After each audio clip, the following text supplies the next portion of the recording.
Have you heard of Gobekli Tepe? It's an ancient site in Turkey that literally made historians rewrite history books. Over 11,000 years ago, a group of prehistoric humans crafted an enigmatic masterpiece that's even older than Stonehenge.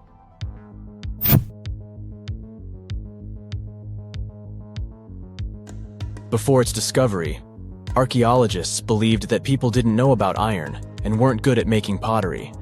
They were sure that settled life only emerged with the need for agriculture. But Gobekli Tepe changed this belief.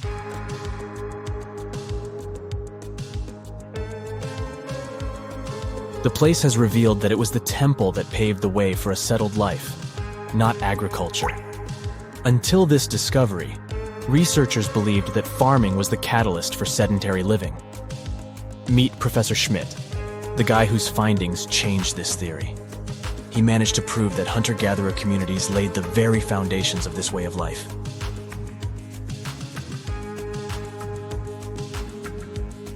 Back in the 1960s, other archaeologists visited the area, but they totally missed the mark.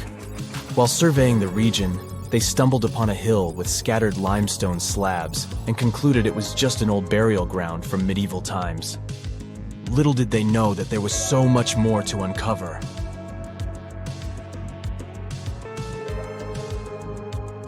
In 1994, Schmidt embarked on his own survey of prehistoric sites in the area.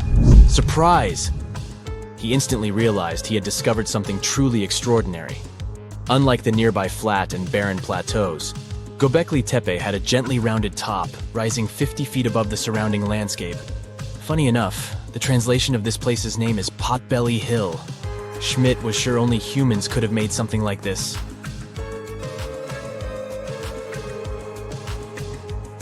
Those broken limestone pieces that were mistaken for gravestones turned out to be way more exciting. It was like stumbling upon a hidden treasure. The pieces took on a whole new meaning, and Schmidt with his team was about to dive into the secrets waiting beneath the surface. To their surprise, they found no traces of a settlement. No hearths for cooking, no houses, and none of those adorable clay figurines commonly found in nearby sites of similar age. However, they uncovered that those ancient people used tools like stone hammers. So, Schmidt and his team put their heads together and took a wild guess at the age of Gobekli Tepe's stone structures. Their estimation got backed up by some limited carbon dating done right at the site. The ancient vibes of this place were finally starting to make sense.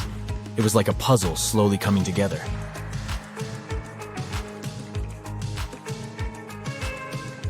You may think that back then, people didn't have special tools to create something as cool as Gobekli Tepe. Not true. Turns out, these prehistoric folks used flint tools instead of fancy metal chisels. They were also skilled at chipping away softer limestone and crafting pillars right on the spot. Afterward, they carried the pillars a short distance to the summit and placed them upright. Once the stone rings were complete, they covered them with layers of dirt. Over time, they added new rings, and voila! You've got a cool hill to impress people in the future.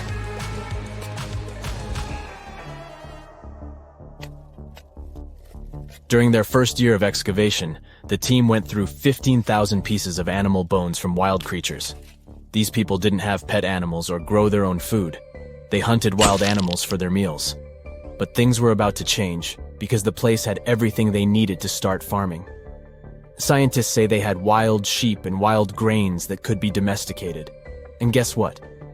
Just 20 miles away, geneticists found evidence of the world's oldest domesticated strains of wheat at a prehistoric village.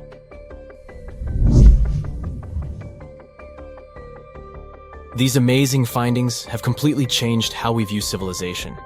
In the past, experts believed that people needed to learn how to farm and settle in one place before they could build temples and develop complex societies. But guess what? Schmidt's research flips that idea on its head.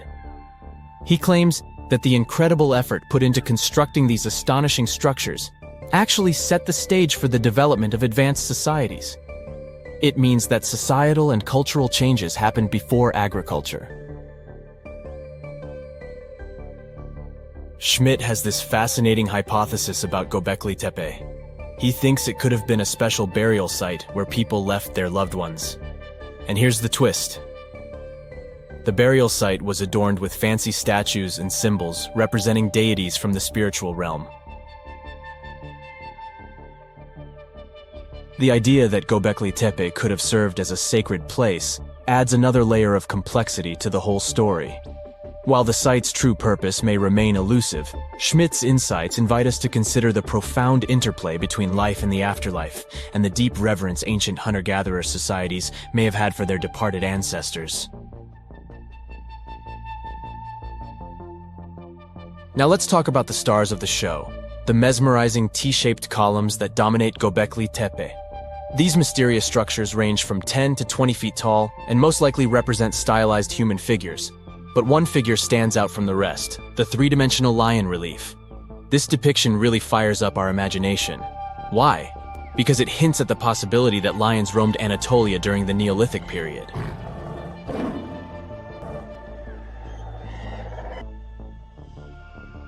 These standing stones are arranged in circles and placed in rectangular pits.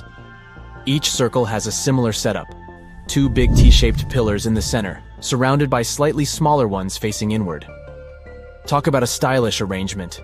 These towering pillars reach a whopping 16 feet and weigh between 7 and 10 tons.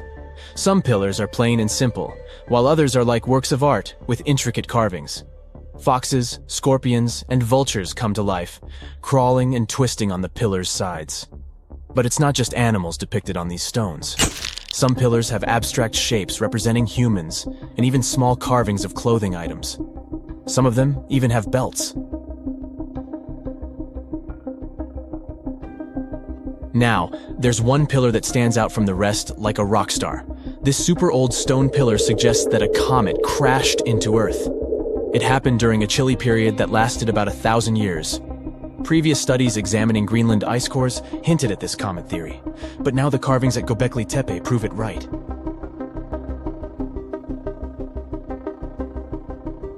The carvings on the pillars are like a historical comic strip.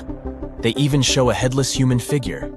Researchers fed the images into a computer and discovered their connections to constellations, indicating that this temple might have been an ancient observatory. It's like our ancestors were trying to document this cataclysmic event in their own unique way. Archaeologists have been excavating and researching Gobekli Tepe since the mid-1990s, peeling back layers of history and providing us with a deeper understanding of the intricate relationship between various elements. They have no plans to stop the whole process for another 150 years. Who knows what else they'll find? You see, Gobekli Tepe has been labeled purely as a ritual site with no signs of domestic activities. We were led to believe that the absence of water meant it couldn't support semi-sedentary communities. But scientists believe it's time to shake things up and approach Gobekli Tepe with fresh eyes. It's time to question what we believed before and use new evidence and different ways of thinking. Like, there might have been a group of people living in the area who didn't stay in one place all the time. They moved around a bit but still had their own civilization, living in the area semi-sedentarily. Gobekli Tepe is not just home to a single temple, but an astounding collection of over 20 ancient structures.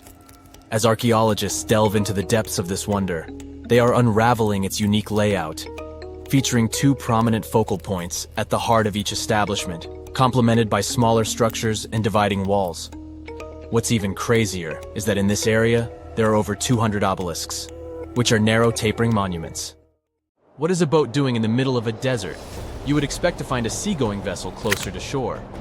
This is the question archaeologists had been asking for decades. In 1988, there was a storm near one of the most important archaeological sites in ancient Egypt. A wooden structure emerged from the sand. It was hollowed out by termites. Scientists were determined to solve its mystery.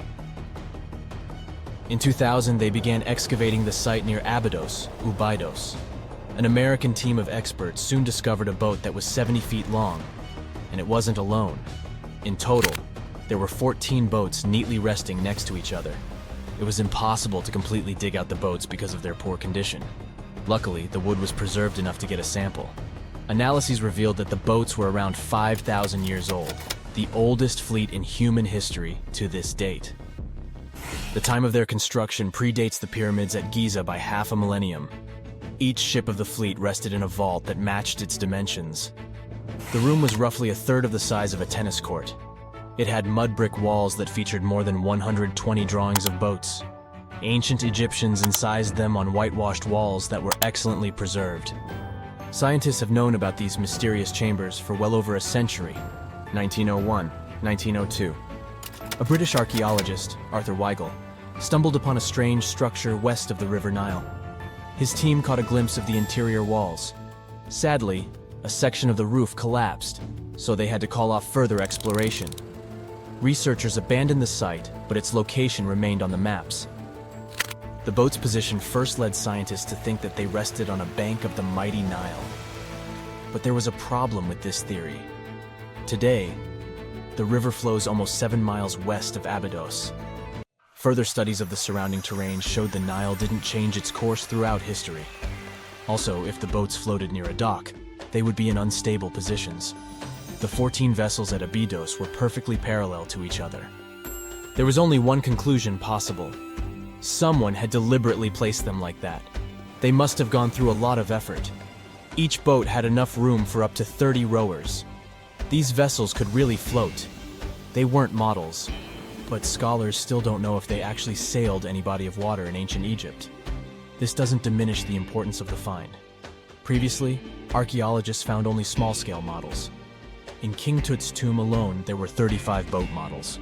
For a long time, these figurines were the only clues as to how ancient Egyptian vessels looked like. The boat's design confirms that they were the real deal. They are the earliest surviving examples of something called built boats. Ancient people constructed primitive vessels by hollowing out large tree trunks. The alternative was reed that was tied together to form a raft. The boats at Abydos had planks tied together. This was a major breakthrough in shipbuilding. During their lifetime, the boats must have seemed impressive. Timber was a valuable commodity at the time. There was no wood in the desert. Cedar had to be imported from Lebanon. The only person who could afford such luxury was the pharaoh. Studying the area around the ancient fleet provided more answers. Scientists discovered a mud brick structure where Egyptians worshipped the pharaoh. Its approximate date of construction matches that of the wooden boats. The same bricks out of which this building was made were used to encase the fleet. At the time of their construction, the rooms they were stored in had a ceiling. That's the section that archaeologists stumbled upon in the early 20th century. Just like mummies and coffins, these marvelous ships rested inside splendid vaults. The exterior of these rooms was also impressive. The outer walls originally had a plaster of white limestone. It reflected sunlight. In the desert sun, the structure housing the boats must have shone from miles away. Ancient Egyptian builders used the same technique to cover the pyramids 500 years later. Today, their surface looks jagged, but it wasn't always like this. When they were constructed, the pyramids had a top layer of fine white limestone. Their surface was smooth and it gleamed in the sunlight. Instead of stairs, the outer layer of the pyramids was more of a sleek ramp. Archaeologists were left with one final question. Which pharaoh owned the fleet? The answer lay just a mile from the site. This is where the tomb of a pharaoh from the 5th dynasty rested, King Senwosret III. Its time and style of construction matched the ones of the chambers with boats. The very end of his rule might explain how the boats ended up in the middle of the desert. The pharaoh probably passed away in northern Egypt. Then his body was transported down the Nile to Abydos in a marvelous procession of decorated boats. The vessels were later lowered to chambers near the final resting place of their owner. This had a symbolic meaning. In the ancient Egyptians' belief system, ships played a key role. Their supreme deity was Ra. He traveled through the sky during the day in the form of the sun. At nighttime, he sailed through the netherworld in a solar boat. The pharaoh identified himself with Ra. That's why he needed boats in the afterlife. That was the only way to regenerate himself. Just as the sun rises every day above the horizon. This belief existed for thousands of years. The more famous Pharaoh Khufu also had a ship. Scientists found it in 1954 next to his pyramid at Giza. It is some 4 centuries younger than the fleet at Abydos, but Khufu's ship was almost 2 times longer. The Great Pyramid of Giza and King Tut's tomb are some of the most famous archaeological finds in Egypt. But there are many more secrets hiding beneath the endless sands of the Sahara Desert.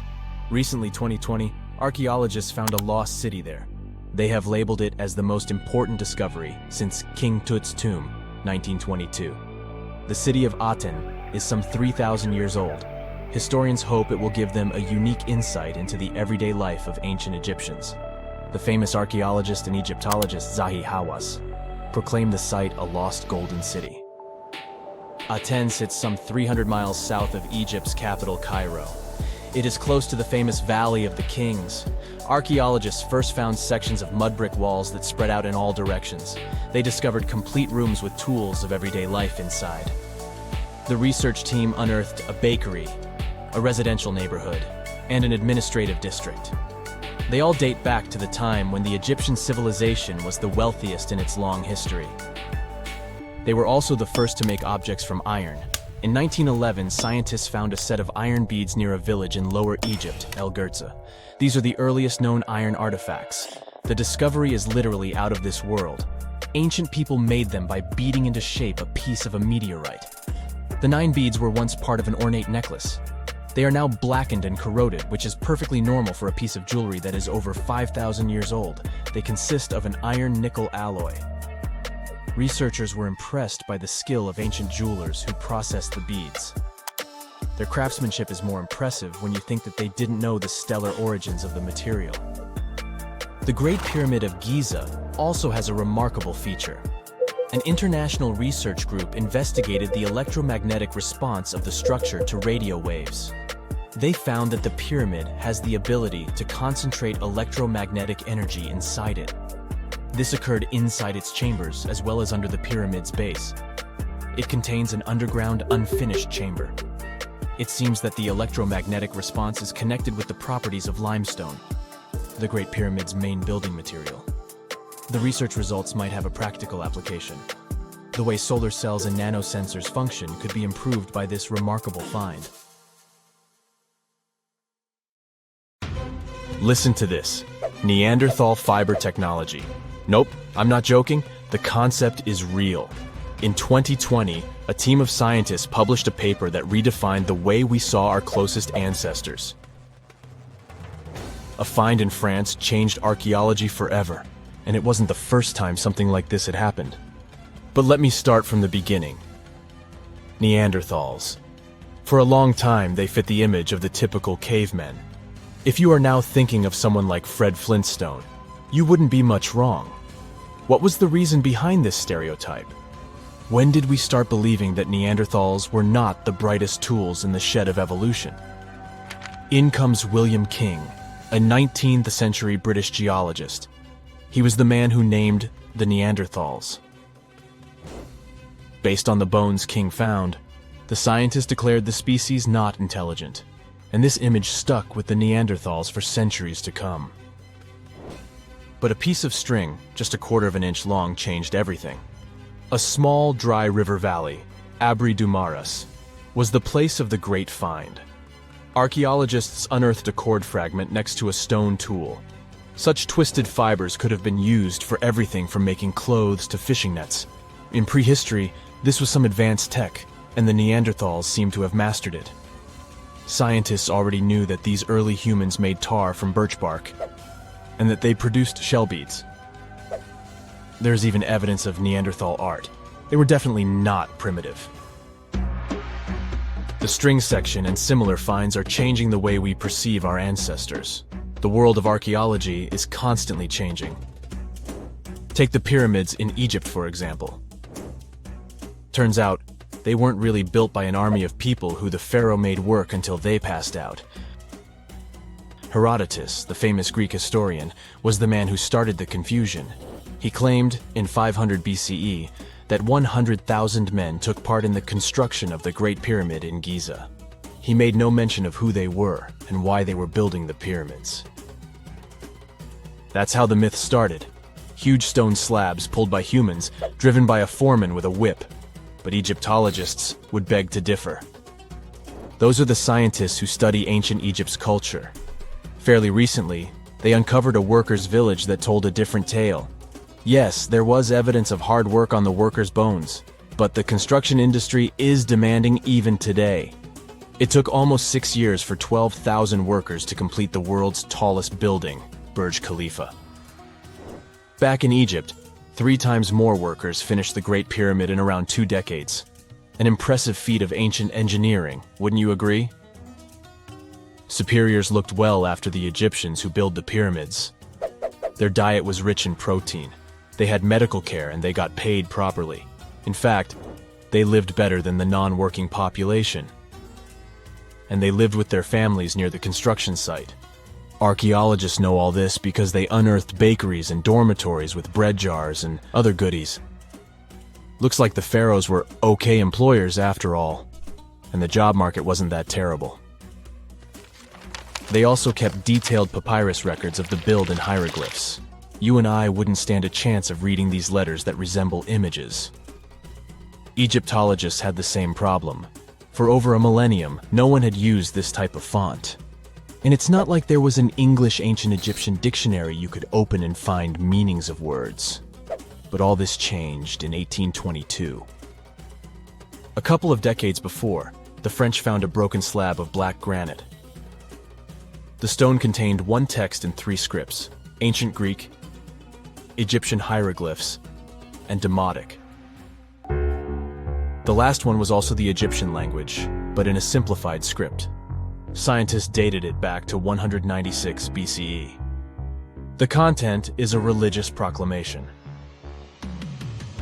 A French philologist and Orientalist, Jean-François Champollion, was the first one to crack the code. You see, people haven't forgotten ancient Greek letters. The Frenchman successfully matched the Greek letters with the ones in the Egyptian script. And voila, we were finally able to read hieroglyphs. The name of the piece of granite that made it all possible was the Rosetta Stone. The importance of its discovery went beyond archaeology. The word Rosetta Stone even entered the English dictionary. It represents a discovery that helps people understand an enigma that has been puzzling them for a long time. There are similar games. A symbol is attached to a particular message. Then you have to decode the message by replacing the symbol with a corresponding letter. In a nutshell, this is what scientists did with the Rosetta Stone more than 2 centuries ago. Do you know what is the oldest deciphered language in Europe? It has an unattractive name, Linear B. The script belongs to the Mycenaean Greek language. It predates the ancient Greek alphabet by several centuries. You can easily guess which script it is descended from. Linear A.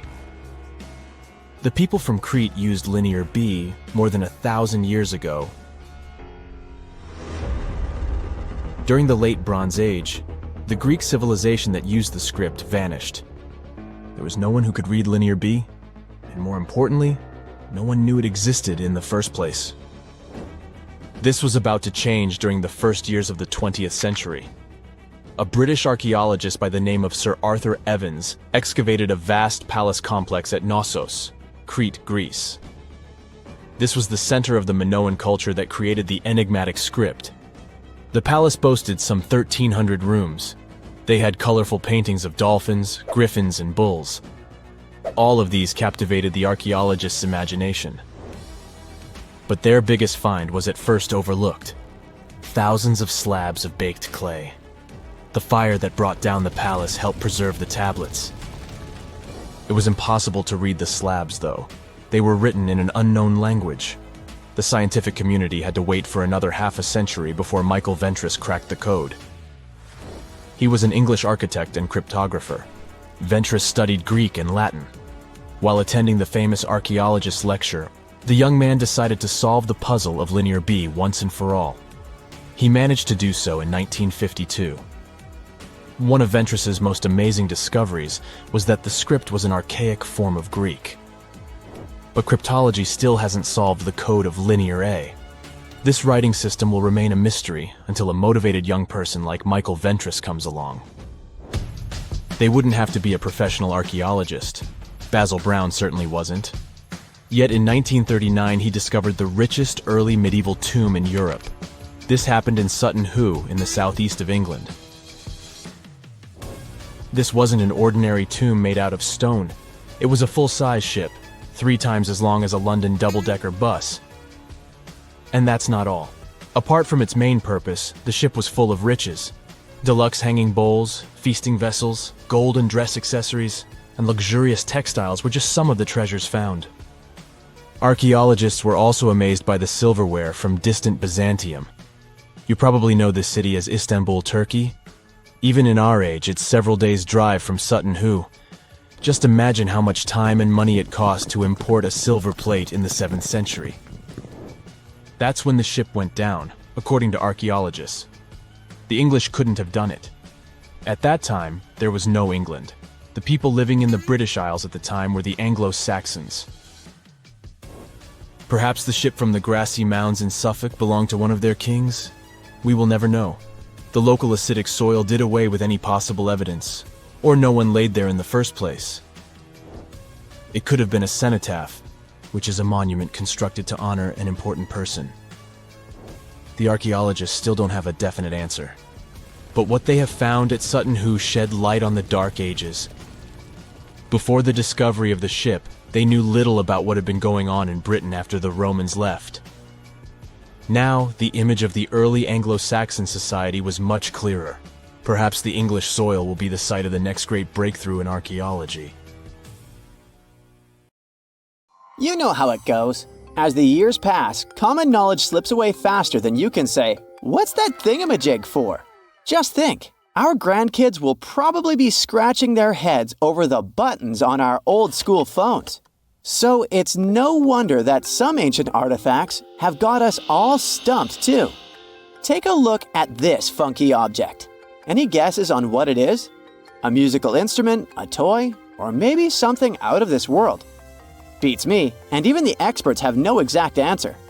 This little guy is a Roman dodecahedron, discovered by some amateur archaeologists near Lincoln, England. It's shaped like a fist and made of a mix of metals. Now, as for what this thingy was used for, that's the million-dollar question. Supposedly, these guys were all the rage back in the day in northern Gaul and Roman Germany. According to some ancient maps, similar dodecahedrons have turned up in Europe, Britain, and even along the maritime Silk Road in Southeast Asia. The plot thickens as more and more of these dodecahedrons pop up. Some had wax inside, leading scientists to think they were candle holders. Others think they might have been used for knitting gloves, since none have been found in warmer regions. There's even one found in Geneva with zodiac signs etched on it, sparking some woo-woo theories about fortune-telling. And now a fresh discovery has got everyone's head spinning. Could this be some kind of sacred tool for the Romans? Who knows? Maybe it's the first multi-tool ever, invented way before Swiss Army knives were a thing. Carved stone balls from Scotland are another historical mystery. They most likely date back to the late Neolithic period and come in various types, from sandstone to granite. They're all roughly the same size and have intricate, evenly spaced patterns of circular bosses or knobs. Most of these designs have 6 bosses, but the number can range from 3 to 160. Some of these balls are more skillfully crafted than others, and a few even have extra decorations.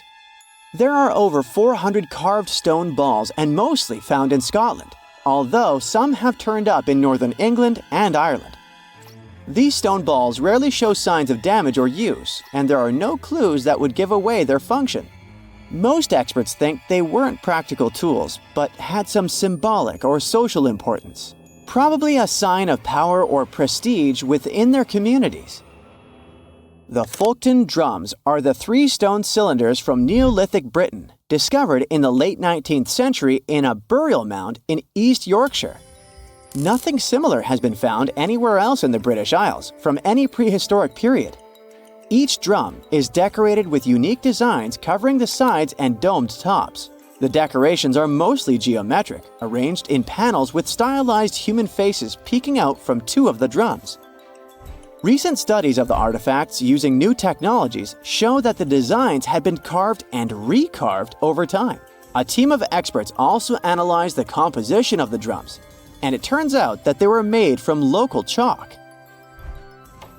In the late Bronze Age in Europe, long before coins became common, finely crafted metal objects served as portable wealth and symbols of high status. Across Europe, archaeologists have found all sorts of artifacts, from gold adornments worn by elites to large bronze cauldrons used in feasts. Beautifully decorated gold rings discovered in Wales are among these items. They're known as lock rings and may have been used to hold hair.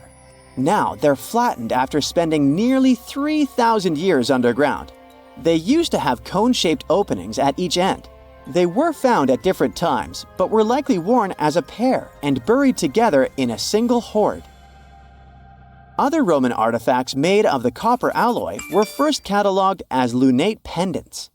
But during a recent re-examination, experts found that these items were actually small mortar and pestle sets, known as cosmetic grinders. They were used to grind minerals for makeup and were specifically designed for applying liner and shadows to the eyes. They were mistaken for pendants because of suspension loops that allowed them to be carried on a cord. These cosmetic sets from the 1st century of the current era were unique to Britain. They prove the influence of imported cosmetics and beauty trends from the Mediterranean and Roman provinces, including Egypt. The Salzburg Cube, also known as the Wolf's Egg Iron, was discovered in the late 19th century in Austria. It doesn't really look like a cube, but is more like a rounded object with 2 flat sides. Down the middle, it has a groove, and the surface is covered with pits and craters. Workers accidentally found this artifact when they blew apart a piece of coal. The coal seam it came from is thought to be over 60 million years old. The Salzburg Cube moved between museums, mysteriously vanished in the early 20th century, and then showed up again. Some researchers thought it must be a Victorian-era candlestick holder, but still, no one knows the true story of the cube or its current location. Archaeologists have unearthed an incredible historical find in Pakistan, an ancient sphinx estimated to be around 12,500 years old. The region where it was found was once a busy center of the ancient Indus Valley civilization. It had advanced urban planning, intricate art, and sophisticated drainage systems. The discovery of the ancient Sphinx is a good example of their progressive art. We all know of the Great Sphinx of Giza, but what was the significance of the Sphinx in the Indus Valley culture? Their Sphinx has designs and carvings that show scenes with their daily activities, which means it may have had a more complex role than a symbol of power or guardian. It could stand for a balance between humans and nature, or even a deity associated with agriculture. Arauca in Chile sits on the sandy dunes of the Atacama Desert, known as the driest desert in the world. Long before this coastal town was built in the 16th century, the Chinchorro people called this region their home. Archaeologists found hundreds of their mummies. Radiocarbon dating showed that these mummies are over 7,000 years old, which makes them 2,000 years older than the famous Egyptian mummies. The Chinchorro used special techniques to preserve the mummies, not just relying on the dry climate for that. And unlike the Egyptians, they didn't just do it for the elite members of their society, but for everyone, no matter what age or status they had. The local people living in Arauca now are so used to finding mummies in their backyards that they don't feel weird about living among them. In the winter of 1850, a powerful storm with extra high tides hit the west coast of Orkney, Scotland. The wind and waves ripped away the surf, covering a mound, and revealed stone-built structures beneath. A local antiquarian decided to dig up the village that he thought was from the Iron Age. He managed to unearth the remains of 4 houses and many artifacts from 2 villages. The villages had been buried under sand, so everything was really well preserved. Carbon dating wasn't a thing back then yet, so it was tricky to tell the exact age of the villages.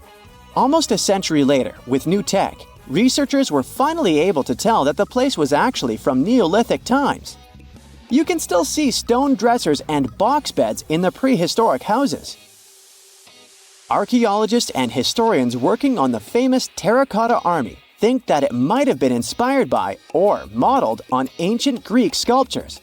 It would mean there was a cultural contact between East and West much earlier than we thought, long before the Silk Road trade route.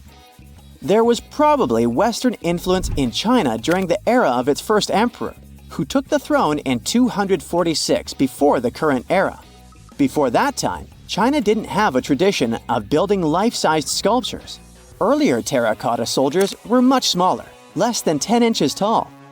Greek artists might have even been present to train Chinese sculptors.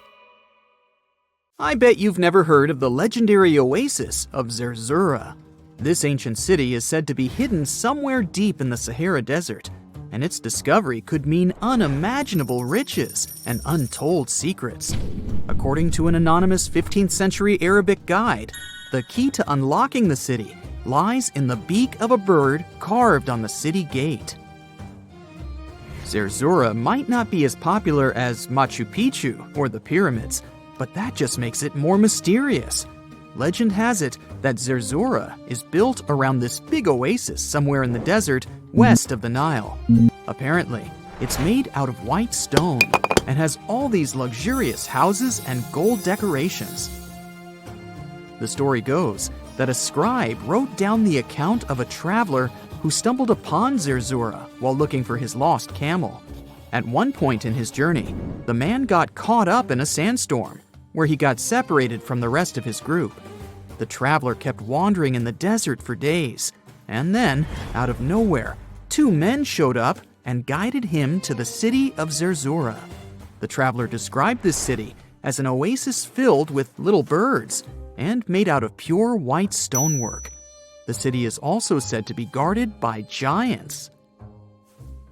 In 1835, an English Egyptologist named John Gardner Wilkinson mentioned the city in one of his books. He spoke to a man from Egypt who found the city by accident after days of wandering through the desert. He mentioned some ruins, unusual stonework, and a large oasis surrounded by palm trees. The man even gave some instructions on how the city could be found, indicating that it might be in the western desert of Egypt. But here's the kicker. Even though a group of explorers went out to find Zerzura, they didn't succeed. At the same time, they did stumble upon a bunch of previously unknown oases. In the early 1900s, numerous expeditions were sent to find the city, including one with a fleet of Ford Model A trucks. But, alas, none were successful. Others say Zerzura did exist at one point, but not anymore. It's possible it was swallowed by the desert. It's believed that back in the day, the Sahara Desert was actually green. Scientists even found traces of ancient rivers that flowed through the area 100,000 years ago, creating green corridors across the desert. But Zerzura might have never been real to begin with. Maybe it only existed in the minds of people, a figment of their imagination as they were struggling in the African desert. For thousands of years, people have been obsessed with the hunt for another lost city, Atlantis. But if this place really existed, where on Earth, or under the sea, could it be? According to Plato, Atlantis was an actual place, and it was supposedly located somewhere in the Atlantic Ocean, near the Strait of Gibraltar. But how did this mythical city become synonymous with a perfect, paradise-like society? Well, you can thank Ignatius Donnelly for that. The American writer published a book in 1882 where he outlined 13 hypotheses about the existence of Atlantis. Donnelly truly believed that this lost city was where ancient humans lived in peace and joy for centuries. Donnelly even thought that Atlantis was the original source of many ancient civilizations around the world. And if we just followed Plato's clues, we could totally find Atlantis. Sounds like a treasure hunt, right? What inspired Donnelly to go on this quest in the first place, you might ask? Apparently, an amateur archaeologist discovered the city of Troy, using Homer's The Iliad as a guide. Well, if Troy was real, then why not Atlantis? Back in the day, some people believed that America was the legendary Atlantis. Columbus really stirred up some excitement when he brought back news about the New World to Europe. But the real hunt for Atlantis didn't really start until the 20th and 21st centuries. Some people tried to connect the dots between a volcanic eruption on the island of Santorini and the destruction of Minoan settlements. But in 2018, a team of investigators claimed they had nailed it, announcing they had discovered concrete proof that Atlantis had existed. What was their evidence, you ask? A series of mysterious circles in a national park in Spain.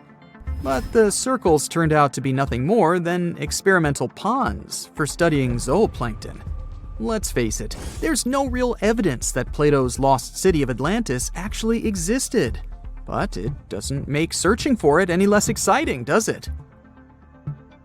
The Fountain of Youth isn't a lost city per se, but it is another mythical location that many have claimed to have stumbled upon over the years.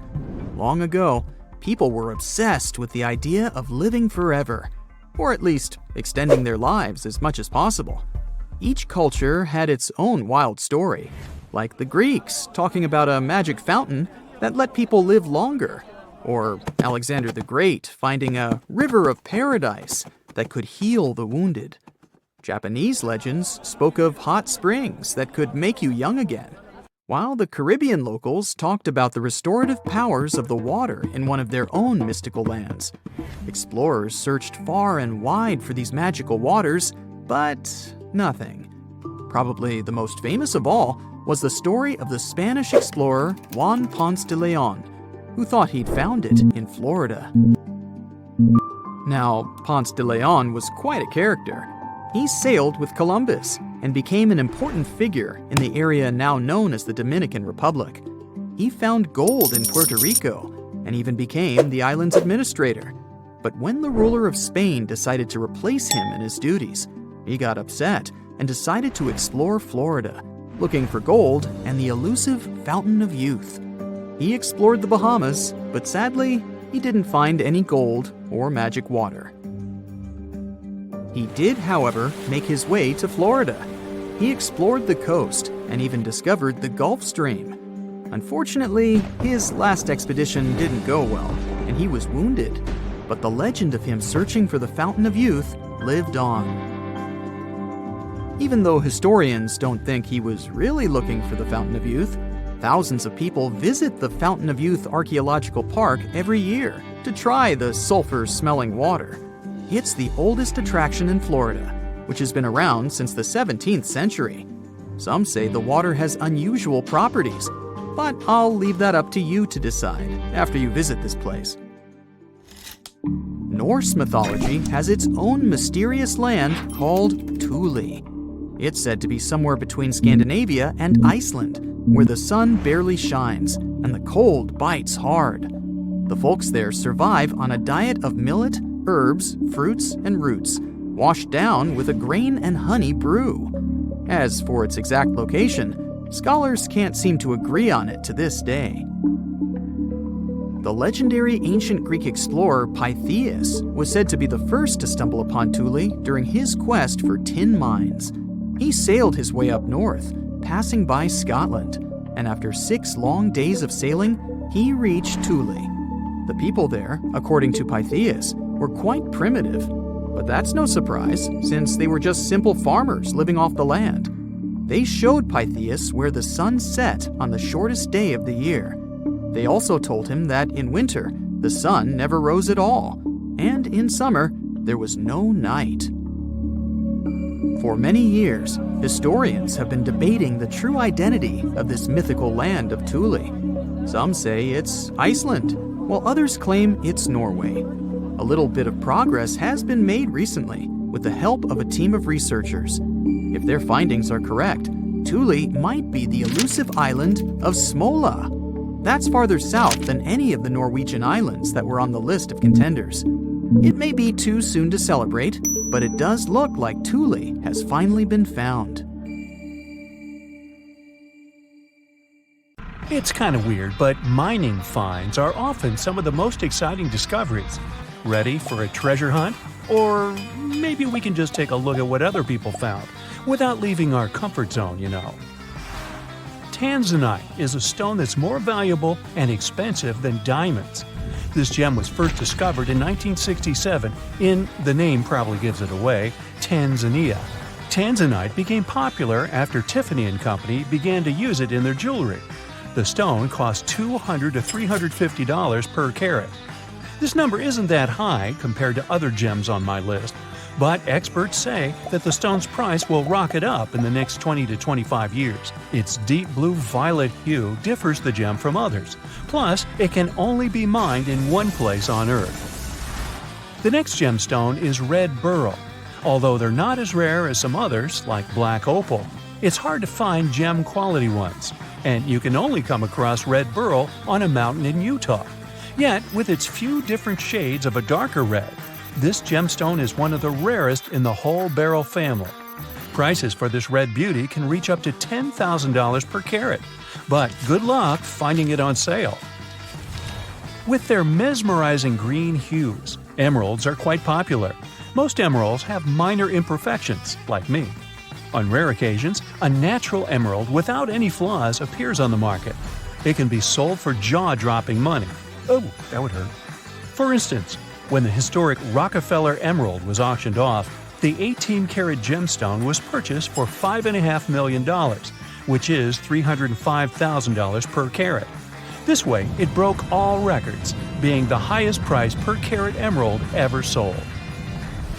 Now, opal is a valuable multicolored stone, found mostly in Australia. The most common types are white, gray, and green opals. But here, I want to focus on the rarest one, black opal. Black opal has many colors in it, like a rainbow. And each time you look at it, you may see some other colors that you haven't noticed before. It's really hard to mine this one. There's no guarantee at all that you'll find it. This virgin rainbow opal is valued at $1 million and has become the world's most expensive opal. It was discovered in 2003 by John Dunstan. What's even cooler is that it was found inside an ancient cuttlefish skeleton. Who would think of looking there? This is a ring with the sunrise ruby. Its name comes from a poem with the same title written in the 13th century. What makes this stone famous, it's not its name though. It was sold in 2015 for $30 million, which made it the most expensive ruby ever. The buyer's identity was kept secret. Comment below if it's you. It isn't just gemstones that cost a fortune. Here is one of the most expensive metals in the world, rhodium. It's not as well known and popular as, let's say, platinum, but it is gradually becoming one of the hottest things on the market. 80% of the demand for rhodium comes from the global automotive industry, so it's wanted, but it's super rare. Annual rhodium production is around 30 tons. For comparison, gold miners dig up between 2,500 and 3,000 tons of this precious metal every year. Now you can see why rhodium is so pricey. The term gold nugget makes me smile and feel hungry at the same time because it's too close to chicken nuggets. Really? Yeah. Anyway, the world's largest gold nugget is now older than a century. Two miners found this huge chunk of precious metal in the gold fields of Australia in 1869. It weighed 214 pounds and was 24 inches long. The miners named it "Welcome, Stranger." These two people instantly became rich. In those days, you could turn into a millionaire overnight. Nowadays, we have Lotto. Very unlikely, but possible. One of the grandchildren of the miners said that when people heard her name, they always asked her where the gold was or if she was rich. She answered that she wasn't. In fact, she didn't have any jewelry made from the welcome stranger. Well, that's a shame. Imagine you're 12 and find a diamond worth $15,000 while you're walking in a park. This actually happened to Michael Detlef. He probably used all his luck in life that day. Of course, in a normal park, you can see trees, leaves, rocks, and so on. But in the Crater of Diamonds State Park, you can find a real diamond. This park is very special because it's where 8 of the largest diamond deposits in the world are located. And anyone, literally anyone, can just go there and search for diamonds. And it gets even better. The policy is finders keepers. So yeah, just go find yourself a diamond there. You might even turn out luckier than Michael Detlef, and he found the 5.16 carat diamond after less than a minute search. Have you ever seen the largest orange diamond ever sold at auction? Well, it was bought for $35.5 million in 2013. This is about $2.4 million per carat. which is the highest price per carat paid for a colored diamond at auction. Now, miners have recently discovered the largest pink diamond found in more than 300 years. The diamond has the nickname Lulo Rose, which comes from the Lulo mine in northeastern Angola. The pink diamond weighs 170 carats. Right now, the largest pink diamond in the world is the 182-carat Darya Ainur from the Iranian collection of national jewels, but the newly discovered Lulo Rose is almost as large. Pink diamonds are relatively rare, too. Science can't fully explain what gives the gem that rosy hue. Hey, maybe they're shy or embarrass easily. But the fact is that they're worth a lot of money. In 1999, miners in South Africa uncovered a rough 132-carat pink diamond, later called the Pink Star. In 2013, the Pink Star was sold for approximately $83 million at auction. This way, it became the most expensive gemstone ever sold. In 2000, miners found a gigantic jade stone in Canada, 18 tons. They wanted to keep the stone, but then they got a generous offer. The buyers wanted to turn the huge piece of jade into a Buddha statue. Eventually, the stone was carved into a statue weighing 4 tons. Now, you might be sitting on a fortune hidden under your house or in the backyard. Every now and then, people discover strange and valuable things on their property. This is what happened to a lucky gem trader in Sri Lanka. He had problems with the water supply, so he decided to have a well drilled in his backyard. Workers found a 2.5 million carat sapphire cluster there. It weighed more than 1,000 pounds and was worth around $100 million on the market. Well, that should fix his water supply. We talk about rare black opals, and I can't help but mention opal pineapple. It's one of the rarest and most fascinating types of opal. It's not a fossilized fruit or something like that, only the shape of this cluster of crystals resembles that of a pineapple. These opal pineapples are only found on the White Cliffs in Australia. Now, if there's a gold nugget, there should be silver nuggets too, right? And they do exist. In fact, the largest silver nugget ever mined was found in the United States. It weighed 1,853 pounds. It was too large to be carried in one piece, so it was cut into 3 pieces and moved from the Smuggler Mine near Aspen, Colorado in 1894.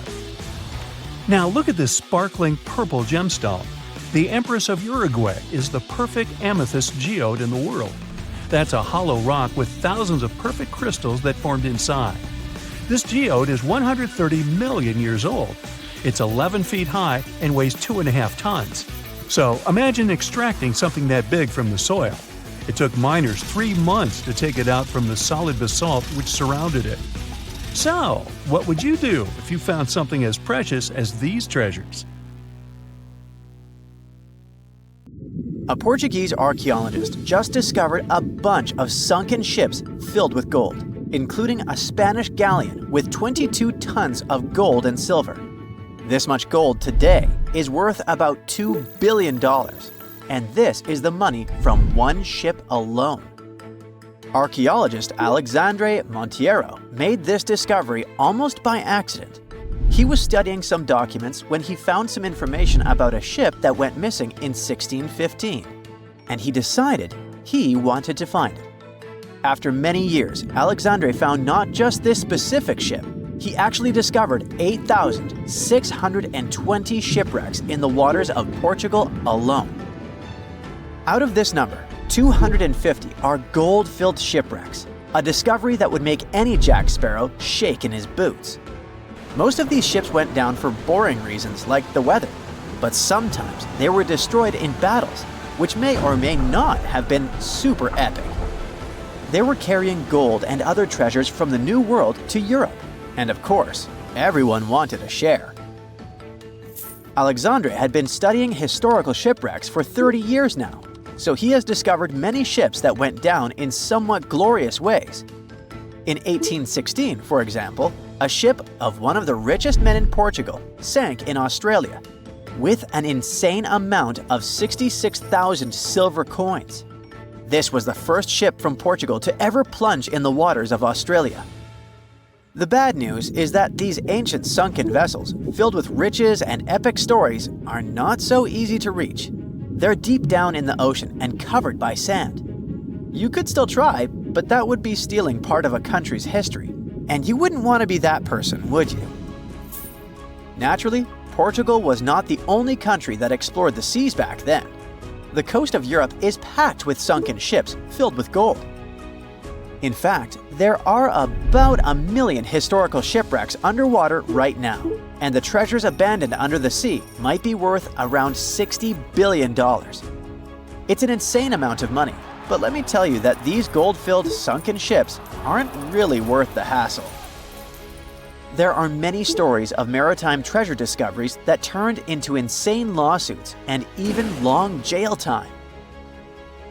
Our first story starts in 1746, when a violent storm crashed a ship called Prince de Conti near an island in Brittany. The ship was filled with tea, ceramics, and 100 gold ingots. Of course, the owners of the ship tried to save the loot, but if it's not easy now, imagine how it was back in the 18th century. It took more than 200 years for the vessel to be found. It finally happened in 1975, when a group of French men discovered it and decided to take pretty much every valuable thing they could find. Now, I said these things were not worth the trouble for a reason.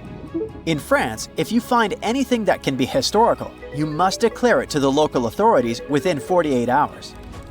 Fail to comply, and you will be committing something known as a crime. To be fair, our French friends here did declare their findings, but only the corroded cannons from the ship. And the gold? Well, they sold it. Obviously, because each gold bar is worth between $125,000 to $231,000. It took French authorities almost 50 years to retrieve the stolen gold, and they didn't retrieve all of it. Part of it was bought by an elderly couple living in Florida, and the crime is so serious they were charged for connection with money laundering, organized crime, and the trafficking of cultural goods. The poachers also sold some gold ingots to the British Museum collection. Now, let's go back to the 1850s, when a steamer called SS Central America traveled from Panama to California and back again. This was during the Californian Gold Rush, a time when 300,000 people moved to California to dig for gold. Because the travel route was not easy breezy, people needed to carry their gold around on big ships. This is where our friend SS Central America comes in. In 1857, the ship had 578 people on board and about 10 tons of gold. Very few survived, and around $100 to $150 million in gold went down with the ship.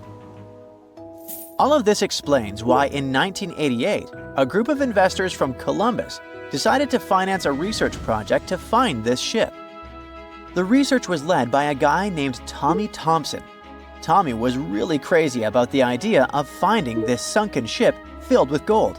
It took him years to find the exact location of the SS Central America, especially because the ship was 7,500 feet beneath the surface of the Atlantic Ocean, and retrieving it required a lot of fancy tech. A group of 161 investors paid for his adventure, but it goes without saying that they were not doing this out of love from their hearts. They invested $12.5 million in this project because they were expecting to earn at least 10 times more. But since life is not all sunshine and rainbows, 39 insurance companies sued the research team as soon as they retrieved the gold. Back when the ship was up and running, these companies insured the cargo of the SS Central America, and when the cargo was finally retrieved, more than 100 years later, they wanted to be compensated. They said it was not their job to retrieve it, but that doesn't mean they abandoned it. This crazy talk didn't stick, and 92% of the gold was given to the research team. The plot thickened when the investors were scammed by none other than Tommy Thompson, who fled with $4.16 million. He also had 500 gold coins, but he's not telling a soul where they are. Nonsense like this is the reason why most countries have rules to protect cultural properties. And yes, sometimes shipwrecks can be a cultural property. Obviously, there are many maritime treasure discoveries that happen without breaking any laws. The SS City of Cairo, for example, was a steamship that submerged in 1929 with 2,000 boxes of silver coins weighing 122 tons. A company called Deep Ocean Search retrieved the coins from a depth of 17,000 feet, which is 4,500 feet lower than the Titanic. 34 million pounds went to the UK Treasury, and the Deep Ocean Search also got a share. The good news here is that some of the coins can be bought by collectors, legally. Paying for a treasure is probably the closest you can get to an underwater archaeology find. I know, all I did was destroy your piracy dreams. But while raiding gold-filled shipwrecks may be a crime in most countries, or just financially impossible for us mere mortals, not all hope is lost. There is about $771 trillion worth of gold lying on the ocean floor, and it doesn't have an owner. It's like an underwater gold mine, except the gold is in the water. You know how the water of the ocean is salty? Well, the gold gets mixed with the minerals in the water, so it's not like you stumble upon a gold nugget on the beach. Each liter of ocean water has 13 billionths of a gram of gold, and it's very difficult to extract such tiny particles of gold from the water. But that doesn't mean people haven't tried, and of course, there's been a scam here too. In the 1890s, a guy claimed he had invented a thing that would suck gold from the seawater. When he got enough money, he fled the country with the cash. If you really want to get some gold, you could try to extract it from the Earth's core, which has 1.6 quadrillion tons of gold. There's 16 times more gold in the Earth's core than what humans have mined in the whole of history. No hoax involved here, because nobody has dared to go down there yet. With archaeologists discovering gold-filled sunken ships out and about, maybe we can make our own maritime treasure discoveries, or at least save enough money to buy some silver coins.